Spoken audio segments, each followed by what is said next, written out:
ಸಮಸ್ತ ವೀಕ್ಷಕರಿಗೆ healthy today Kannada ಚಾನಲ್ಗೆ ಸ್ವಾಗತ.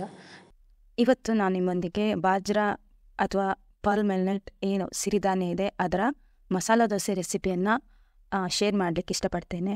ನಿಮಗೆಲ್ಲ ಗೊತ್ತು, ಬಾಜ್ರಾ ಅಂತ ಹೇಳುವಂತಹ ಧಾನ್ಯ, ಇದನ್ನು ಇಂಗ್ಲೀಷ್ನಲ್ಲಿ ಪರ್ಲ್ ಮಿಲ್ಲೆಟ್ ಅಂತಲೂ ಅಥವಾ ಕನ್ನಡದಲ್ಲಿ ಸಜ್ಜೆ ಅಂತಲೂ ಕರೀತಾರೆ.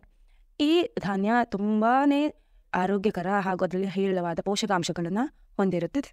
ಅದನ್ನು ಬಳಸಿ ನಾನಿವತ್ತು ನಿಮಗೆ ರುಚಿಕರವಾದ ಮಸಾಲ ದೋಸೆಯನ್ನು ತೋರಿಸ್ತಾ ಇದ್ದೇನೆ. ಈ ಬಾಜ್ರಾ ಅನ್ನೋದು ಎಷ್ಟು ಹೆಲ್ದಿ ಅಂತ ಹೇಳಿದರೆ, ಇದರ ಸೇವನೆಯಿಂದ ನಾವು ನಮ್ಮ ತೂಕದ ಮ್ಯಾನೇಜ್ಮೆಂಟನ್ನು ಮಾಡ್ಬೋದು, ತೂಕವನ್ನು ಇಳಿಸಲೂಬಹುದು. ಹಾಗೆಯೇ ಇದು ಗ್ಲೂಟನ್ ಫ್ರೀ ಧಾನ್ಯ ಆಗಿರೋದ್ರಿಂದ ಯಾರಿಗೆ ಈ ಗೋಧಿ ಅಂಶವನ್ನು ತಿಂದರೆ ಅಲರ್ಜಿ ಆಗುತ್ತೆ ಅವರು ಸಹ ಆರಾಮವಾಗಿ ಸೇವನೆ ಮಾಡ್ಬೋದು. ಶುಗರ್ ಇರೋರಂತೂ ಧಾರಾಳವಾಗಿ ಸೇವನೆ ಮಾಡ್ಬೋದು, ಯಾಕೆಂದರೆ ಇದರಲ್ಲಿ ಲೋ ಕ್ಯಾಲೋರಿ ಇರುತ್ತೆ, ಅದರ ಜೊತೆ ಲೋ ಗ್ಲೈಸಮಿಕ್ ಇಂಡೆಕ್ಸ್ ಇರುತ್ತೆ. ಹಾಗೆಯೇ ಇದು ಬ್ಲಡ್ ಕಂಟ್ರೋಲ್, ಶುಗರ್ನ ಕಂಟ್ರೋಲ್ ಸಹ ಮಾಡುತ್ತೆ. PCOD ಮತ್ತು PCOS ಸಮಸ್ಯೆ ಇರೋರಂತೂ ಅದರ ಮ್ಯಾನೇಜ್ಮೆಂಟನ್ನು ಈ ಧಾನ್ಯದ ಸೇವನೆಯಿಂದ ಕಡಿಮೆ ಮಾಡ್ಕೊಳ್ಬೋದು. ಇನ್ನು ಇದರಲ್ಲಿ ಐರನ್ ಮತ್ತು ಫೋಲೆಟ್ನ ಅಂಶ ಹೇರಳವಾಗಿರೋದ್ರಿಂದ ಯಾರಾದರೂ ಬಸ್ರಿಯರು ಅಥವಾ ಬಾಣಂತಿಯರು ಇದ್ದರೆ ಅವರಿಗಂತೂ ಇದು ವರದಾನ. ನಿಯಮಿತ ಸೇವನೆ ಮಾಡುವುದರಿಂದ ಇದರ ಲಾಭವನ್ನು ಅವರು ಪಡೆದುಕೊಳ್ಬೋದು. ಹಾಗೆಯೇ ಇದನ್ನು ನಾವು, ಈ ಬಾಜ್ರವನ್ನು ನಾವು ಉದ್ದಿನ ಜೊತೆ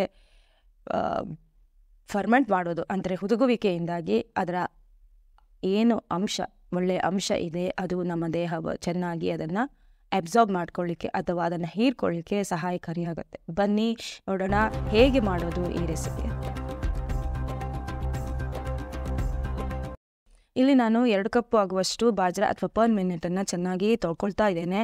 ತೊಳ್ಕೊಂಡ ನಂತರ ಇದನ್ನು ಒಂದು 24 ಗಂಟೆಗಳ ಕಾಲ ನೆನೆಯಲಿಡಬೇಕು. ನೆನೆದ ನಂತರ ಅದನ್ನು ಸೋಸಿ ಈ ರೀತಿ ಜಾಲರಿ ಬೌಲ್ ಇದ್ದರೆ ಆಯಿತು, ಇಲ್ಲಾಂದರೆ ನೀವು ಬೇಕಾದರೆ ಬಟ್ಟೆಯನ್ನು ಕಟ್ಟಿ ಸಹ ಇಡಬಹುದು. ನಂತರ 24 ಗಂಟೆಗಳ ಕಾಲ ಅದನ್ನು ಇಟ್ಟ ನಂತರ ಅದರಲ್ಲಿ ನಾವು ಈ ರೀತಿ ಆಗಿರುವುದನ್ನು ನಾವು ನೋಡಬಹುದು. ಈ ಸ್ಪ್ರೌಟ್ ಬಾಜ್ರಾ ಏನಂತೀವಿ, ಇದು ತುಂಬ ಆರೋಗ್ಯಕರ. ಈ ಸ್ಪ್ರೌಟೆಡ್ ಬಾರ್ಲಿಯಿಂದ ನಾವು ಹಲವಾರು ರೆಸಿಪಿಯನ್ನು ಮಾಡ್ಬೋದು. ಈ ನಂತರ ನಾನು 1 ಕಪ್ ಉದ್ದಿನಬೇಳೆ ಹಾಗೂ 2 ಚಮಚ ಆಗುವಷ್ಟು ಮೆಂತೆ ಬೀಜವನ್ನು ನೆನೆಸ್ಕೊಳ್ತಾ ಇದ್ದೇನೆ. ಒಂದು 4 ರಿಂದ 6 ಗಂಟೆಗಳು ನೆನೆಯುವುದು ಅವಶ್ಯಕ. ನಂತರ ನಾನು 2 ಕಪ್ ಆಗುವಷ್ಟು ಜರ್ಮಿನೇಟೆಡ್ ಬಾಜ್ರವನ್ನು ತಗೊಂಡು 1 ಕಪ್ ಆಗುವಷ್ಟು ನೀರು ಹಾಕಿ ಚೆನ್ನಾಗಿ ಸಣ್ಣಗೆ ರುಬ್ಕೊಳ್ತಾ ಇದ್ದೇನೆ. ನಮಗೆ ಸ್ಮೂತ್ ಆಗಿರುವಂತಹ, ಸಾಫ್ಟ್ ಆಗಿರುವಂತಹ ಮಿಶ್ರಣ ಬೇಕು, ತುಂಬ ನೀರು ಹಾಕೋದು ಬೇಡ. ಇದನ್ನು ನಾನು ಒಂದು ಬೌಲ್ಗೆ ಟ್ರಾನ್ಸ್ಫರ್ ಮಾಡ್ಕೊಳ್ತೇನೆ. ಈ ರೀತಿ ಟ್ರಾನ್ಸ್ಫರ್ ಮಾಡ್ಕೊಂಡ ಮೇಲೆ ನಂತರ ಉದ್ದಿನ ಬೇಳೆಯನ್ನು ಸಹ ನಾವು ರುಬ್ಕೊಳ್ಬೇಕು. ಆ ಉದ್ದಿನ ಬೇಳೆ ಮತ್ತು ಮಿಶ್ರಣವು ಸಹ ತುಂಬ ಸಾಫ್ಟಾಗಿ ಫ್ಲಫಿಯಾಗಿರಬೇಕು, ತುಂಬ ನೀರನ್ನು ಹಾಕ್ಕೊಂಡಿಲ್ಲ. ನಂತರ 2 ಮಿಶ್ರಣವನ್ನು ಚೆನ್ನಾಗಿ ಕಲಸಿ ಮಿಕ್ಸ್ ಮಾಡ್ಕೊಳ್ಬೇಕು. ನಾವು 2 ಚಮಚ ಉಪ್ಪು ಹಾಕಿ ಮಿಕ್ಸ್ ಮಾಡಿ ಫರ್ಮೆಂಟೇಷನ್ಗೆ ಇಟ್ಟಿದ್ದೀನಿ. ಸರಿ, ಬೆಳಗಾಯಿತು. ನಂತರ ನಾವು ಪಲ್ಯ ಮಾಡ್ಕೊಳ್ಳಿಕ್ಕೆ ರೆಡಿ ಆದ್ವಿ. ಆಲೂ ಪಲ್ಯವನ್ನು ಮಾಡೋಣ ಅಂತ ಇಲ್ಲಿ ನಾನು ಒಂದು ಟೇಬಲ್ ಸ್ಪೂನ್ ಆಯಿಲ್ ತಗೊಂಡು ಸಾಸಿವೆ ಹಾಗೆ 2 ಚಮಚ ಉದ್ದಿನಬೇಳೆ, ಕಡಲೆಬೇಳೆ ಮತ್ತು ಹಸಿಮೆಣಸಿನ್ಕಾಯಿ ತೊಗೊಂಡಿದ್ದೀನಿ. ನಂತರ ಒಂದು ಈರುಳ್ಳಿಯನ್ನು ಚಿಕ್ಕಗೆ ಹೆಚ್ಕೊಂಡಿದ್ದು ಅದನ್ನು ಫ್ರೈ ಮಾಡಬೇಕು. ಅದಾದಮೇಲೆ ಸ್ಪ್ರಿಂಗ್ ಆನಿಯನ್ ಅಂತ ಏನು ಹೇಳ್ತೀವಿ, ಅಂದರೆ ಈರುಳ್ಳಿ ಹೂವನ್ನು ಸಹ ತೊಗೊಂಡಿದ್ದೀನಿ, ಒಂದು 2 ಕಪ್ ಆಗುವಷ್ಟು. ಆಮೇಲೆ ಶುಂಠಿ ಚೆನ್ನಾಗಿ ತುರಿದಿದ್ದು ಹಾಗೂ 1 ಚಮಚ ಅರಶಿನ, ಆಮೇಲೆ ಉಪ್ಪು ಹಾಕಿ ಚೆನ್ನಾಗಿ ಮಿಕ್ಸ್ ಮಾಡ್ಕೊಂಡಿದ್ದೀನಿ. ಬೇಯಿಸಿರುವಂತಹ ಆಲೂಗಡ್ಡೆಯನ್ನು 2 ಕಪ್ ಆಗುವಷ್ಟು ಇದೆ, ಅದನ್ನು ಹಾಕಿ ಚೆನ್ನಾಗಿ ಮಿಕ್ಸ್ ಮಾಡ್ಕೊಳ್ತಾ ಇದ್ದೇನೆ.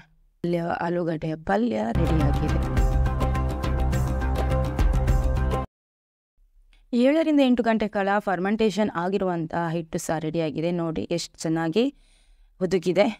ಎಲ್ಲ ಕಡೆಯಿಂದನೂ ಏರ್ ಪಾಕೆಟ್ಸ್ ಅಂತ ಹೇಳ್ತೀವಿ, ಅದು ಕಾಣಿಸ್ತಾ ಇದೆ, ಚೆನ್ನಾಗಿ ಫರ್ಮೆಂಟ್ ಆಗಿದೆ. ನಂತರ ಕಾವಲಿಯನ್ನು ಬಿಸಿ ಮಾಡಿಕೊಂಡು ಇಲ್ಲಿ ನಾನು ಕಾಸ್ಟ್ ಐರನ್ ತವ ತೊಗೊಂಡಿದ್ದೀನಿ. 1 ಸ್ಪೂನ್ ಸೌಟಾಗುವಷ್ಟು ಹಿಟ್ಟು ತೊಗೊಂಡು ಚೆನ್ನಾಗಿ ಸರ್ಕಲ್ ಆಕಾರದಲ್ಲಿ ಚೆನ್ನಾಗಿ ಸ್ಪ್ರೆಡ್ ಮಾಡ್ಕೊಳ್ತಾ ಇದ್ದೀನಿ. ತೆಳ್ಳಗೆ ಬರುತ್ತೆ. ಆಮೇಲೆ ನೀವು ಬೇಕಾದರೆ ಎಣ್ಣೆ ಮತ್ತು ತುಪ್ಪದ ಮಿಶ್ರಣವನ್ನು ಹಾಕ್ಕೊಳ್ಬೋದು, ನಿಮಗೆ ಯಾವ ಇಷ್ಟ ಅದನ್ನು ಹಾಕ್ಕೊಳ್ಬೋದು.